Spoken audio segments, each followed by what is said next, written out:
Hello, good morning, जोहार। मैं संजय और आप देख रहे हैं न्यूज झारखंड। समय हो चला है झारखंड की खबरों को जानने का, झारखंड की खबरों से अपडेट होने का। तो चलिए जानते हैं आज की झारखंड की 25 मुख्य बड़ी खबरों को। मुख्यमंत्री हेमंत सोरेन ने लोगों को दी योजनाओं की सौगात। कहा, पारदेशीय छात्रवृत्ति के लाभुक छात्रों की संख्या में होगी वृद्धि। राजधानी रांची के खेलगांव स्थित हरिवंश टाना भगत इंडोर स्टेडियम शनिवार को गुलजार रहा। मुख्यमंत्री हेमंत सोरेन की मौजूदगी में एक साथ कई सरकारी योजनाओं की शुरुआत एवं लोकार्पण किया गया। मुख्यमंत्री ने जहां मरांगगोम के जयपाल सिंह मुंडा पारदेशीय छात्रवृत्ति के तहत चयनित झारखंड के 22 मेधावी छात्रों को उच्च शिक्षा के लिए 100% स्कॉलरशिप की स्वीकृति प्रदान की, वहीं कई योजनाओं का शिलान्यास, नियुक्ति पत्र एवं परिसंपत्ति वितरण की। इस अवसर पर मुख्यमंत्री के द्वारा कुल 795 करोड़ रुपए की योजनाओं का शिलान्यास किया गया, जिसमें सरना मसना जाहिर स्थान की घेराबंदी के लिए 222 करोड़ रुपए, धुमकुड़िया कला केंद्र हेतु 255 करोड़ रुपए, कब्रिस्तान घेराबंदी हेतु 96 करोड़ रुपए शामिल हैं।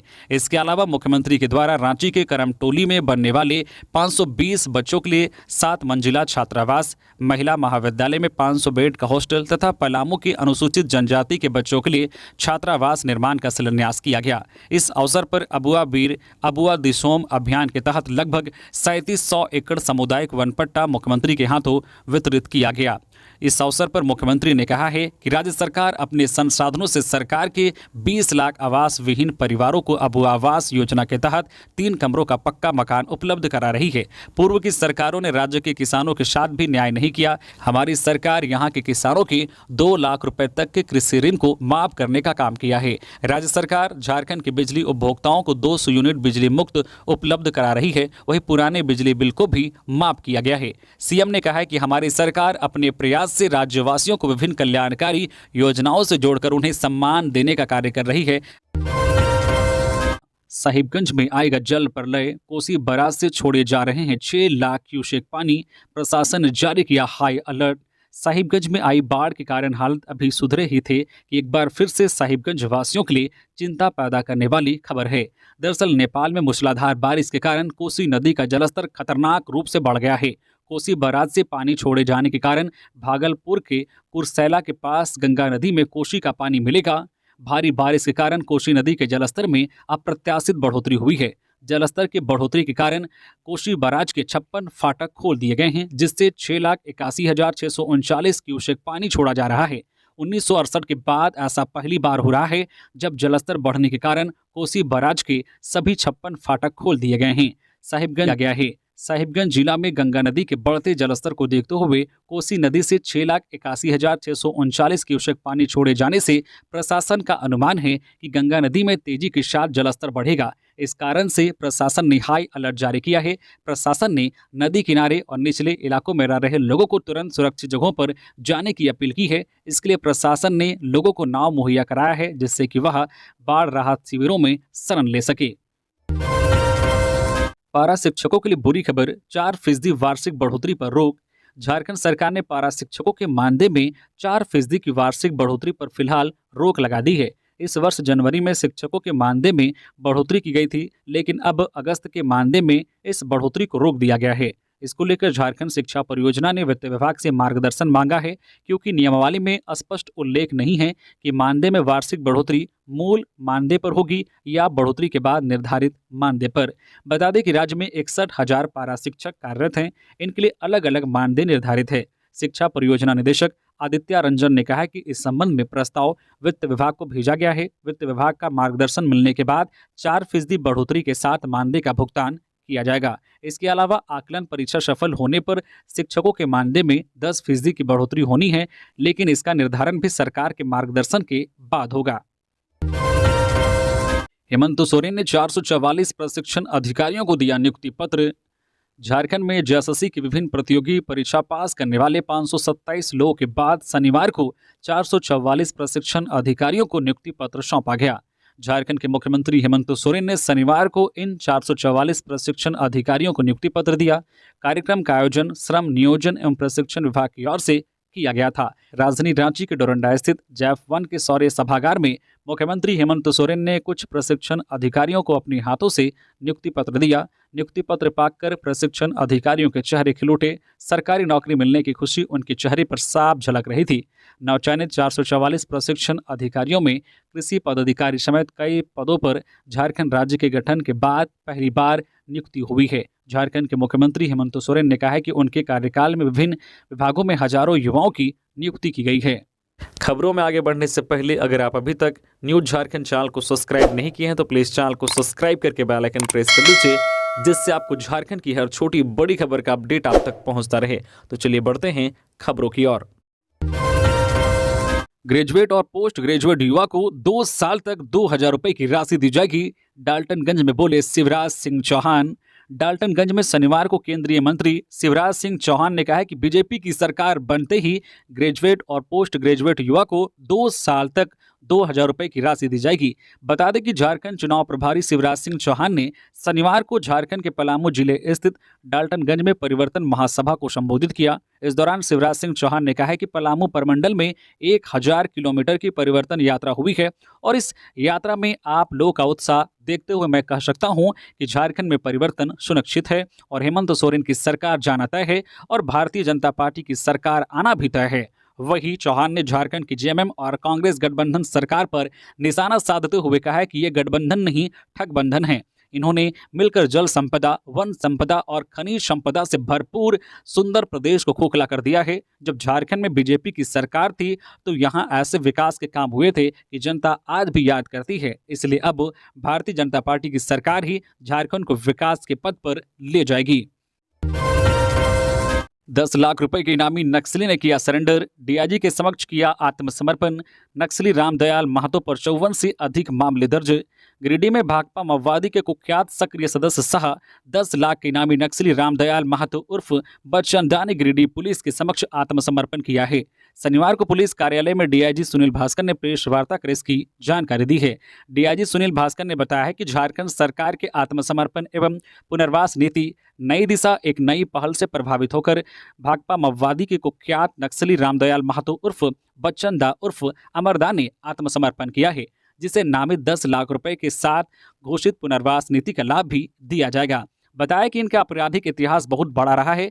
गिरिडीह के अलग अलग थानों में 54 मामले दर्ज हैं। वहीं धनबाद जिले में भी 11 मामलों में संलिप्त हैं। एसपी डॉक्टर विमल कुमार ने बताया है कि रामदयाल महतो उर्फ बच्चन दा के आत्मसमर्पण से अन्य नक्सलियों को भी सीख मिलेगी। बता दें कि रामदयाल महतो कई बड़ी घटनाओं को अंजाम दे चुका है, जिसके आत्मसमर्पण से नक्सली माओवादी संगठन को बड़ा झटका लगा है।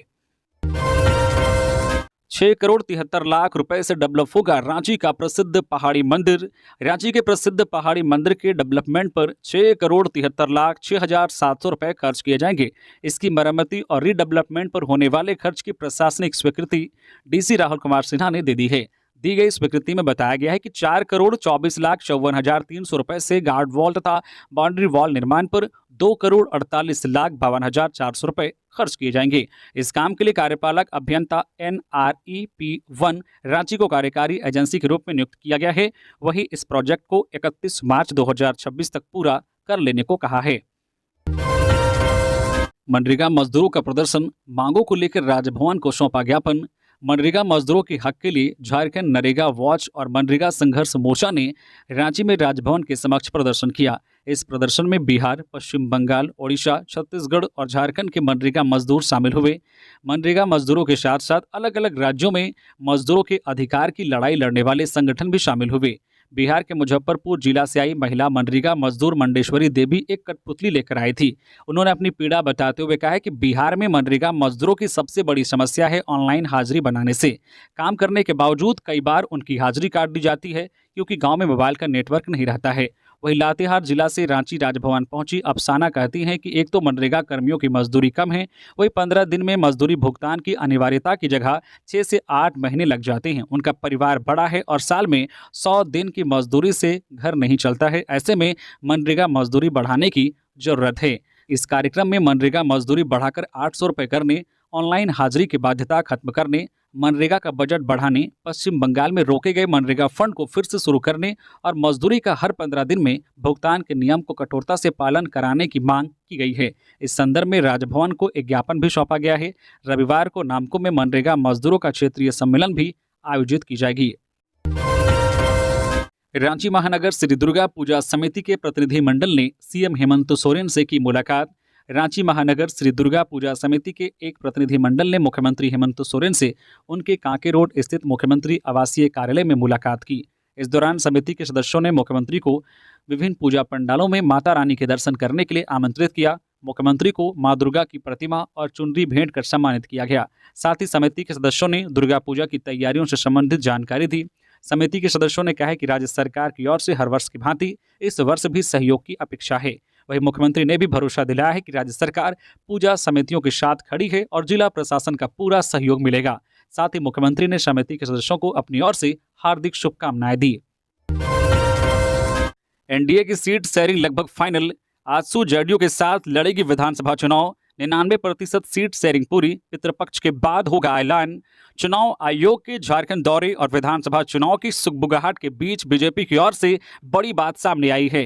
राज्य में बीजेपी किस मोड में चुनाव लड़ेगी, इसका खुलासा चुनाव सह प्रभारी और असम के सीएम हिमंता बिस्वा शर्मा ने कर दी है। झारखंड विधानसभा चुनाव को लेकर उन्होंने कहा है कि बीजेपी का झारखंड विधानसभा चुनाव में आजसू और जेडीयू के साथ गठबंधन होगा। सीट शेयरिंग 99% हो चुका है। 1-2 सीटों को लेकर चर्चा करना बाकी है। पितृपक्ष समाप्त होते ही गठबंधन का ऐलान कर दिया जाएगा। बीते दिनों भाजपा की रायशुमारी के बाद पार्टी ने 14 उम्मीदवारों के नाम पर सहमति बनाई है। भाजपा प्रदेश अध्यक्ष बाबूलाल मरांडी राजधनवार विधानसभा क्षेत्र से चुनाव लड़ेंगे। वे अभी इस सीट से विधायक हैं। वहीं सीता सोरेन को जामताड़ा से प्रत्याशी बनाया जाएगा। मरांडी के नाम पर सहमति बन चुकी है। मूल रूप से ओडिशा के होने के कारण सीता सोरेन आदिवासी सीट से चुनाव नहीं लड़ सकती, इसलिए भाजपा ने उन्हें सामान्य सीट जामताड़ा से चुनाव मैदान में उतारने का मन बनाया है। औचक निरीक्षण करने पहुंचे सीएम हेमंत सोरेन। मेकॉन चौक के पास निर्माणाधीन फ्लाईओवर का लिया जायजा, दिए गए निर्देश। रांची के डोरंडा स्थित जैप 1 के शौर्य सभागार में नवचयनित 444 प्रशिक्षण अधिकारियों को नियुक्ति पत्र देने के बाद वापस निकले मुख्यमंत्री हेमंत सोरेन ने डोरंडा इलाके मेकॉन चौक के पास निर्माणाधीन फ्लाईओवर जायजा लेने पहुंच गए। वे खुद सर में हेलमेट पहन निर्माण कार्य का पूरा जायजा लिया। इस दौरान उनके साथ स्वास्थ्य मंत्री बन्ना गुप्ता भी थे। मौके पर उन्होंने जो खुद घूम घूम कर कार्य के प्रगति की जांच की। इस दौरान वहां मौजूद अधिकारियों और कर्मचारियों से कई जानकारियां लिए, वही कार्य को लेकर कई निर्देश भी दिए। सीएनटी एक्ट का सबसे ज्यादा उल्लंघन खुद हेमंत सोरेन ने किया। बाबूलाल मरांडी। भाजपा प्रदेश अध्यक्ष बाबूलाल मरांडी ने शनिवार को पोड़ैयाहाट मैदान में आयोजित परिवर्तन सभा को संबोधित किया। इस दौरान उन्होंने कहा कि आज झारखंड में सबसे ज्यादा अगर कोई प्रभावित हुआ है तो हमारे आदिवासी समाज के लोग हैं। आज प्रदेश में आदिवासी मुख्यमंत्री होते हुए भी सबसे ज्यादा आदिवासियों की जमीन और इज्जत लूटी गई है। सरकार ने 1000 करोड़ का खनन घोटाला किया है, साथ में सेना की जमीन को भी लूट खाया। राज्य सरकार ने झारखंड को लूट झूठ के सिवाय कुछ नहीं दिया है। उन्होंने कहा है कि भाजपा ही आदिवासियों की माटी, रोटी और बेटी की रक्षा कर सकती है, इसलिए माटी, रोटी और बेटी की रक्षा के लिए प्रदेश में भाजपा की सरकार बनानी होगी। उन्होंने कहा है कि 1951 में आदिवासियों की संख्या 36% थी, जो घटकर 26% हो गई है। वहीं संथाल परगना में आदिवासियों की संख्या 44% थी, जो घटकर 28% हो गई है। झारखंड में आदिवासियों की संख्या लगातार घट रही है। कथित बांग्लादेशी घुसपैठ मामले में हाईकोर्ट के आदेश को सुप्रीम कोर्ट में चुनौती देगी राज्य सरकार। कथित बांग्लादेशी घुसपैठ मामले में झारखंड सरकार हाईकोर्ट के आदेश के खिलाफ सुप्रीम कोर्ट जाएगी। हाईकोर्ट के आदेश को सुप्रीम कोर्ट में चुनौती दी जाएगी। मिली खबर के मुताबिक संथाल इलाके में बांग्लादेशी घुसपैठ को रोकने और इसकी जांच के लिए दायर जनहित याचिका पर हाईकोर्ट के आदेश को सुप्रीम कोर्ट में चुनौती देने की तैयारी चल रही है। बताया गया है कि राज्य सरकार की ओर से अगले सप्ताह सुप्रीम कोर्ट में SLP स्पेशल लीव पिटीशन दाखिल कर हाईकोर्ट के आदेश को निरस्त किए जाने की मांग की जाएगी। सरकारी सूत्रों के अनुसार SLP दायर करने से पहले सभी कानूनी पहलुओं पर विचार कर लिया गया है। राज्य सरकार हाईकोर्ट के उस आदेश को चुनौती देगी जिसमें अदालत ने घुसपैठ की जांच के लिए केंद्र और राज्य सरकार से फैक्ट फाइंडिंग कमेटी गठित करने और इसके लिए 2 अधिकारियों का नाम 30 सितंबर से पूर्व अदालत को बताने का निर्देश दिया था। झारखंड विधानसभा चुनाव से पहले झारखंड के युवाओं से बोले हेमंत सोरेन, जो वादा किया वो निभा के रहूंगा। झारखंड के मुख्यमंत्री हेमंत सोरेन ने शनिवार को लगातार दूसरे दिन श्रम विभाग की ओर से आयोजित कार्यक्रम में सरकारी नौकरी पाने वाले नियुक्ति पत्र का वितरण किया। उन्होंने 444 प्रशिक्षण अधिकारियों को नियुक्ति पत्र सौंपा। एक दिन पहले ही मुख्यमंत्री ने शिक्षक समेत 527 लोगों को नियुक्ति पत्र सौंपा था। जैफ-1 के शौर्य सभागार में आयोजित समारोह में मुख्यमंत्री ने कहा कि हमारी सरकार हर नियुक्ति को लेकर अत्यंत गंभीर है। हम हर हाल में झारखंडी युवाओं को लेकर किए गए अपने हर वादे को जरूर निभाएंगे। आने वाले वर्षों में हम और तेजी और पारदर्शिता के साथ हर एक नियुक्ति प्रक्रिया संपन्न कराने के लिए प्रतिबद्ध हैं। मुख्यमंत्री हेमंत सोरेन ने कहा है कि एक दिन पहले इसी शौर्य सभागार में हमारी सरकार ने झारखंड के 527 युवक युवतियों को नियुक्ति पत्र प्रदान किया। आज फिर से इस सभागार में करीब 444 नौजवानों के लिए जिंदगी के नए सफर में प्रवेश का मार्ग प्रशस्त हुआ। मुख्यमंत्री हेमंत सोरेन ने कहा है कि हम यह नहीं कह सकते कि हमने 100% हर कार्य को पूरा किया है, लेकिन झारखंड को देश के अग्रणी राज्यों में शामिल करने के लिए ईमानदारी एवं प्रतिबद्धता के साथ काम किए हैं। धनबाद के निरसा में सीबीआई ने की बड़ी कार्रवाई। माइंस मैनेजर और क्लर्क को किया गिरफ्तार। घूस ले रहे थे 20,000 रुपए। धनबाद में शुक्रवार देर रात धनबाद सीबीआई की टीम ने बड़ी कार्रवाई की है। टीम ने एसीएल के मोगमा क्षेत्र अंतर्गत श्यामपुर बी कॉलियरी के प्रबंधक प्रवीण कुमार मिश्रा तथा हाजरी क्लर्क गौर रवानी को रिश्वत लेने के मामले में धनबाद सीबीआई की टीम ने गिरफ्तार कर लिया। श्यामपुर बी कॉलियरी में कार्यरत मोहम्मद सलीम की शिकायत पर सीबीआई की टीम निरसा पहुंची थी। मोहम्मद सलीम की ट्रांसफर पोस्टिंग को लेकर प्रबंधक ने 20,000 रुपए की मांग की थी। नाराज कर्मी सलीम ने इसकी शिकायत सीबीआई से की थी। शुक्रवार रात सीबीआई के कहने पर सलीम पैसे जब लेकर पहुंचा और हाजरी क्लर्क को 20,000 रुपए दिए, तभी वहां उपस्थित सीबीआई ने रंगी हाथ मौके से उसे गिरफ्तार कर लिया। वहीं पूछताछ में उसने प्रबंधक प्रवीण मिश्रा का नाम बताया। फिर उसके बाद सीबीआई प्रबंधक की गोपालपुरा स्थित आवास पहुंची, जहां से प्रबंधक को घर में रखे लैपटॉप और कुछ जरूरी कागजातों के साथ गिरफ्तार कर शनिवार को ले गई है। इधर इस घटना के बाद पूरे एसीएल मोगमा क्षेत्र में हड़कंप मच गया है। गोड्डा में मिट्टी की दीवार गिरने से मलबे में दबकर बच्चे की मौत। गोड्डा जिले के हनवारा थाना क्षेत्र के मिल्की गांव में शनिवार की सुबह मिट्टी की दीवार गिरने से मलबे में दबकर 8 साल के बच्चे की मौत हो गई। गांव के बादल पासवान का पुत्र अपने घर से निकलकर बगल की गली से जा रहा था, तभी रोहित पासवान के कच्चे घर की दीवार गली की तरफ गिर गई। वहां से गुजर रहा बच्चा दीवार के नीचे आ गया। मलबे में दबने से उसकी तत्काल मौत हो गई। ग्रामीणों ने आनन फानन में बच्चे को मलबे से निकाला, हालांकि तब तक बहुत देर हो चुकी थी। घटना के बाद बादल पासवान के घर में कोहराम मच गया। परिजनों का रो रो कर बुरा हाल था। ज्ञात हो कि पिछले 4 दिनों से हो रही बारिश के कारण गांव के कई घर ढह गए हैं। कोल्हान में मैया सम्मान यात्रा। केंद्र सरकार राज्य का 1,36,000 करोड़ रुपए दबाकर बैठी, बोली कल्पना। शनिवार को जिले के विभिन्न प्रखंडों में मैया सम्मान यात्रा कार्यक्रम का आयोजन हुआ। इस कार्यक्रम में मुख्य रूप से कल्पना सोरेन, मंत्री बेबी देवी, मंत्री दीपिका पांडे सिंह, जिला परिषद सदस्य लक्ष्मी सोरेन, विधायक निरल पूर्ति एवं सांसद जोबा मांझी मौजूद रही। कुमारडुंगी प्रखंड के डाक बंगला मैदान में आयोजित कार्यक्रम को संबोधित करते हुए कल्पना सोरेन ने कहा है कि केंद्र सरकार हमारे राज्य के 1,36,000 करोड़ रुपए दबाकर बैठी है। वहीं मैया सम्मान योजना के खिलाफ भाजपा ने कोर्ट में याचिका दाखिल किया है। भाजपा नहीं चाहती है कि नारी शक्ति को किसी प्रकार का लाभ मिले। वहीं उन्होंने सभा को आगे संबोधित करते हुए कहा है कि आप अपने हेमंत सोरेन को आगे भी साथ देते रहें, ताकि और भी जन कल्याणकारी योजना आगे भी चलता रहे। झारखंड बचाओ क्रांति सेना समिति राज्य की सभी 81 विधानसभा सीटों पर लड़ेगी चुनाव। झारखंड बचाओ क्रांति सेना समिति ने आगामी झारखंड विधानसभा चुनाव में सभी 81 विधानसभा सीटों पर प्रत्याशी उतारने की घोषणा की है। इस बाबत केंद्रीय अध्यक्ष संजय मेहता ने बताया कि संगठन की कोर कमेटी ने यह फैसला लिया है। हम पर झारखंड की जनता ने भरोसा जताया है, जिसका सम्मान करते हुए हम विधानसभा चुनाव में राज्य की सभी सीटों पर चुनाव लड़ने जा रहे हैं।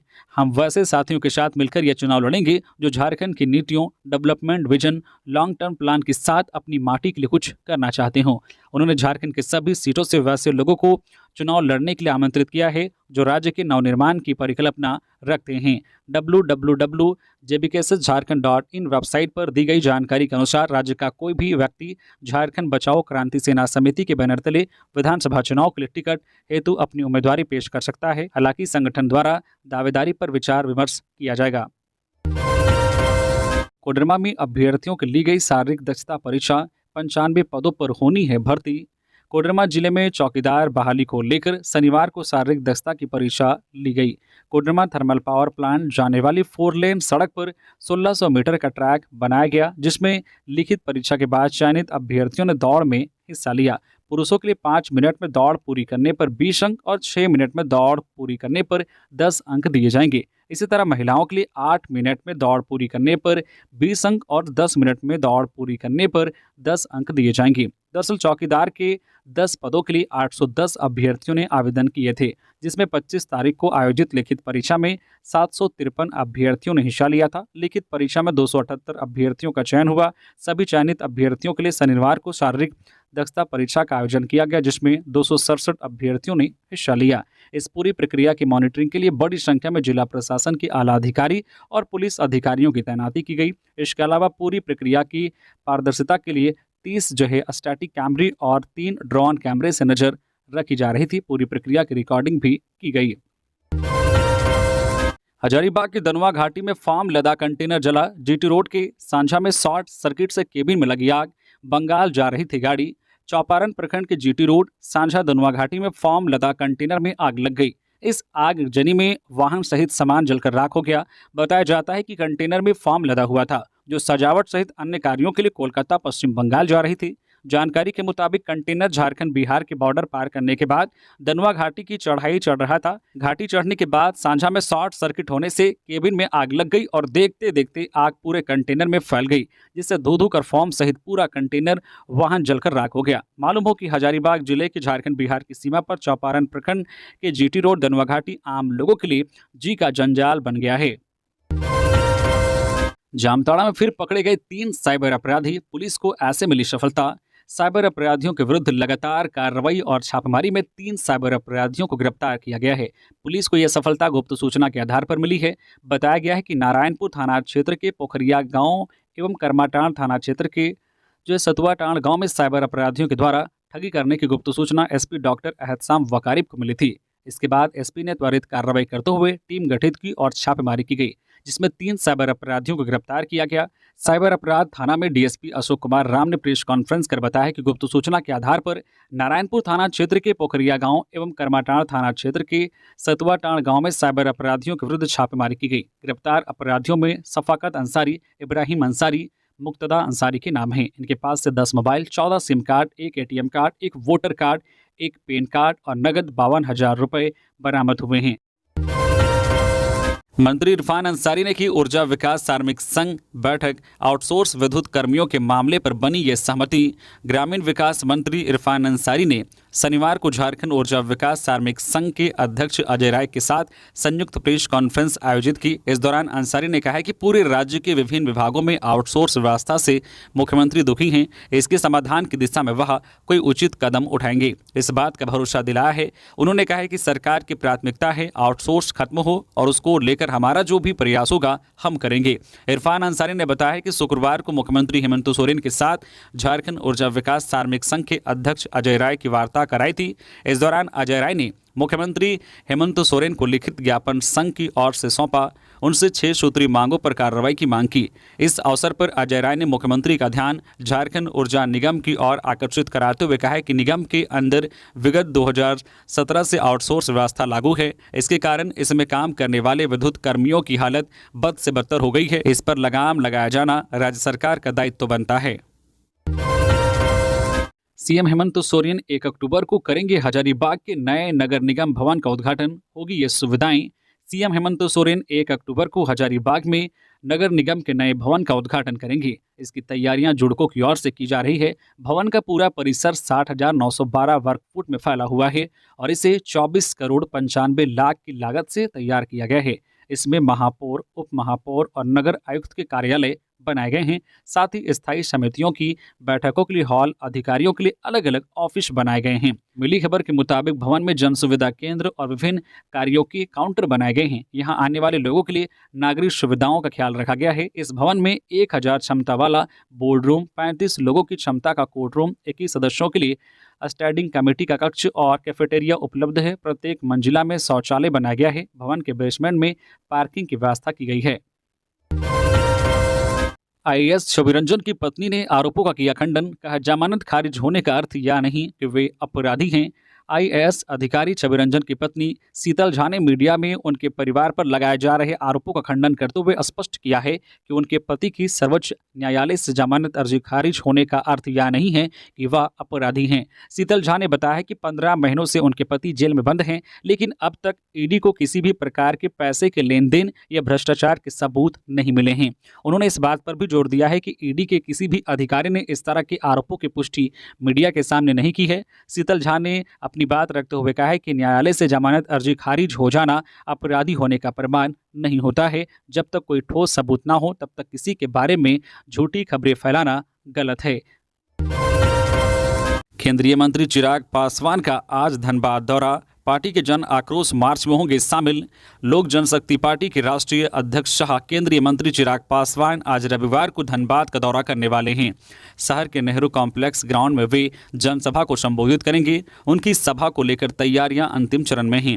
इन जन आक्रोश मार्च के माध्यम से चिराग पासवान जनता को संबोधित करेंगे। इस कार्यक्रम में पार्टी सांसद और विधायक समेत भारी संख्या में कार्यकर्ता भी मौजूद रहेंगे। चिराग पासवान के कार्यक्रम को लेकर पार्टी के राष्ट्रीय प्रवक्ता धीरेन्द्र कुमार मुन्ना ने अपने समर्थकों के साथ शनिवार देर शाम कार्यक्रम स्थल का जायजा लिया। लातेहार में जर्जर स्कूल की छत का गिरा प्लास्टर, बाल बाल बच्चे। लातेहार जिले के महुआडांड प्रखंड अंतर्गत चैनपुर पंचायत के ग्राम औराटोली स्थित राजकीय प्राथमिक विद्यालय में बच्चों की जान को खतरे में डालकर शिक्षण कार्य हो रहा है। विद्यालय भवन इतना जर्जर हो चुका है कि प्रत्येक दिन टूटकर छत का प्लास्टर गिरता है। छत में लगा सरिया भी पूरी तरह जंग लगा हुआ कमजोर छत से झांकता नजर आ रहा है। इसके बावजूद बच्चे इसी छत के नीचे पढ़ने को विवश है। कुछ दिनों पूर्व तक यहां कार्यरत शिक्षिका विद्यालय भवन की जर्जर स्थिति को देखते हुए बच्चों को विद्यालय भवन के बाहर बने झोपड़ी में पढ़ाने का कार्य करती थी, लेकिन भारी बारिश ने बच्चों से उनका यह छत भी छीन लिया। झोपड़ी की स्थिति भी बुरी तरह से जर्जर हो गई। इसके बाद बच्चे दोबारा जर्जर हो चुके विद्यालय भवन के बरामदा में ही बैठकर पढ़ाई करने को विवश हो गए हैं। शुक्रवार को कक्षा शुरू होने से पहले छत के प्लास्टर का एक बड़ा हिस्सा गिर गया। गनीमत रही कि इस दौरान बच्चे वहां उपस्थित नहीं थे। वहीं सुबह की प्रार्थना के बाद लौटे बच्चों ने वहां साफ सफाई कर उसी जगह पर दोबारा बैठकर अपना पठन पाठन कार्य आरंभ किया। वही कार्यरत शिक्षिका से इस संबंध में पूछने पर बताया है कि प्रतिदिन विद्यालय का छत इसी तरह टूट कर गिरता रहता है। वही बारिश होने के बाद इधर उधर भागकर बच्चों को बारिश से बचाना पड़ता है। 6 नकाबपोश बदमाशों ने की 4 लाख की लूट, परिवार वालों को बनाया बंधक। झारखंड के रामगढ़ जिले के वेस्ट बोकारो ओपी क्षेत्र में 6 नकाबपोश अपराधियों ने हथियार के दम पर चैनपुर सोंडीहा गांव में एक घर में घुसकर लगभग 4 लाख रुपए की संपत्ति लूट ली। इस घटना की पुष्टि करते हुए रामगढ़ एसडीपीओ परमेश्वर प्रसाद ने शुक्रवार को बताया कि अपराधियों की गिरफ्तारी के लिए छापेमारी की जा रही है। एसडीपीओ ने बताया कि गुरुवार की देर रात स्थानीय निवासी बबलू प्रसाद के घर में घुसकर नकाबपोश अपराधियों ने लूटपाट की। अपराधी पहले छत के दरवाजे का ताला तोड़कर अंदर घुसे। इसके बाद घर के सभी सदस्यों को बंधक बना लिया। घर में मौजूद 3-4 लोगों को अपराधियों ने एक कमरे में बंद कर दिया और पूरे घर की तलाशी लेने लगे। अपराधी जो है बेड और हर कमरे से सामान को तितर बितर कर दिया। इस दौरान नकदी और जेवर जो भी हाथ लगा अपराधी लेकर चलते बने। तो ये थी आज की झारखंड की टॉप बड़ी खबरें। इसी तरह से झारखंड की हर छोटी बड़ी खबर देखने के लिए आप हमारे चैनल न्यूज झारखंड चैनल को सब्सक्राइब करके बेल आइकन प्रेस कर दीजिए, जिससे झारखंड की हर छोटी बड़ी खबर का अपडेट आप तक पहुंचता रहे। तो अभी के लिए बस इतना ही, हमें दीजिए इजाजत, फिर मिलते हैं नेक्स्ट खबरों के साथ। धन्यवाद।